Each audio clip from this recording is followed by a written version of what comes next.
Chapter 3 उसी जगह से शुरू होता है जहां जेहा की मौत हुई थी और सब कुछ फिर से वही रिपीट हो रहा था। जेहा चेरिन से कहता है, इस तरह खोए खोए चलना डेंजरस है। चेरिन जवाब देती है, थैंक्स जेहा। पर अंदर ही अंदर चेरिन सोचती है, ये 16वीं बार है जब मैं उसे बचा नहीं पाई। इस 16वीं बार की कोशिश के बाद मैंने एक बात समझ ली है, अगर मैं नॉवल से थोड़ा भी अलग कुछ करती हूँ तो हम दोनों में से कोई ना कोई ज़रूर मरता है। अगर मैं मरती हूँ तो दिन फिर से सुबह से शुरू होता है, लेकिन अगर जेहा मरता है तो कुछ भी रीसेट नहीं होता। पर जब स्टोरी अपनी ट्रैक से हट जाती है, मुझे एक अजीब सी भयानक अननोन सा डर घेर लेता है। जेहा के बिना ये कहानी आगे बढ़ ही नहीं सकती। अगर जेहा मर गया तो मेरे पास सिर्फ एक ही चॉइस बची रह जाती है, हार मान लेना और दिन को फिर से शुरू करना। और मेरे दिमाग में एक ही सवाल घूमता रहता है, आखिर ये ज़ॉम्बी आए कहाँ से। क्लास में बैठी चेरिन अपनी सीट पर सोच में डूबी हुई थी। तभी एक स्टूडेंट बोला, चेरिन अपना बैग हटा सकती हो? मैं तीसरी बार कह रहा हूँ। चेरिन चुपचाप अपना बैग साइड कर लेती है, लेकिन क्लास के अंदर फुसफुसाहट शुरू हो जाती है। सुना है इससे बस लड़कों से मतलब होता है। फिर से ड्रामा शुरू कर रही है, ये कभी नहीं सुधरेगी। चेरिन उन सब शैडो जैसे चेहरे को देखती है और मन ही मन सोचती है, मैं तुम सबसे एक सवाल पूछना चाहती हूँ, अगर तुम मेरी जगह होते तो क्या तुम अपने क्लासमेट के करीब जाते? सच कहूँ तो तुम सब मुझे मॉन्स्टर से ज़्यादा अलग नहीं लगते। तभी अचानक क्लास में एक आवाज़ आती है, तुम्हें अचानक खांसी क्यों हो रही है? उसके पास बैठी एक लड़की बोलती है, पता नहीं, सुबह बस में एक औरत थी। ये सुनते ही चेरिन के दिमाग में बेल बज जाती है। रुको, अब सोचूं तो काफ़ी स्टूडेंट्स खांस रहे थे और यहाँ की क्लास नर्स ऑफिस के पास है। क्या इसका कोई कनेक्शन हो सकता है? चेरिन अचानक अपनी चेयर से उठकर खांस रही लड़की के कंधे को पकड़ लेती है। बस वाली औरत के बारे में बताओ, वो क्या कर रही थी?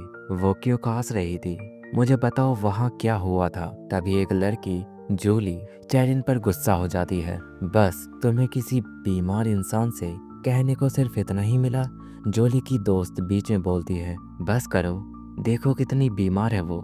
जूली आगे कहती है, ये बिल्कुल रेडिकुलस है, इतनी बीमार है और तुम इससे पूरी कहानी एक्सपेक्ट कर रही हो। वो लोग चेरिन के हाथ झटक देते हैं और उस बीमार लड़की को नर्स ऑफिस ले जाते हैं। चेरिन खुद से कहती है, डैम इट, अगर मुझे कोई क्लू चाहिए तो लगता है नर्स ऑफिस जाना ही पड़ेगा। जितने भी बीमार स्टूडेंट हैं सब वहाँ जा रहे हैं, शायद वहाँ कुछ मिल जाए। जब चेरिन नर्स ऑफिस की तरफ जा रही होती है तो अचानक कुछ स्टूडेंट्स उसके पास से भागते हुए निकल जाते हैं, जैसे किसी चीज से डर गए हो। नर्स ऑफिस के अंदर का सीन देखकर चेरिन रुक जाती है। वहाँ इन्फेक्टेड स्टूडेंट्स एक दूसरे पर टूट पड़े होते हैं।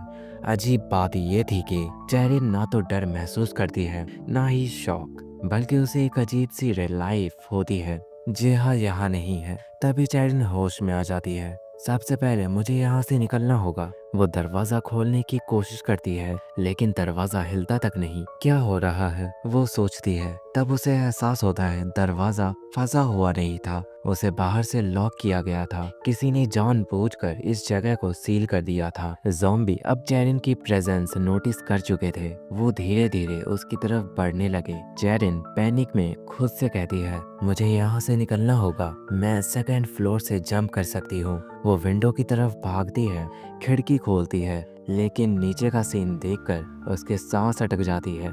नीचे ज़ॉम्बी का पूरा झुंड था, बचने का कोई रास्ता नहीं। चेरिन तुरंत दरवाजे की तरफ भागती है, पूरी ताकत से दरवाजा पीटते हुए चिल्लाती है, खोलो, मैंने कहा खोलो। दरवाजे के दूसरी तरफ दो स्टूडेंट्स खड़े होते हैं। एक लड़की कान बंद करके रो रही होती है और दूसरा स्टूडेंट्स उसे संभालते हुए कहता है, ठीक है, हमने सही किया, हम बाहर निकल गए।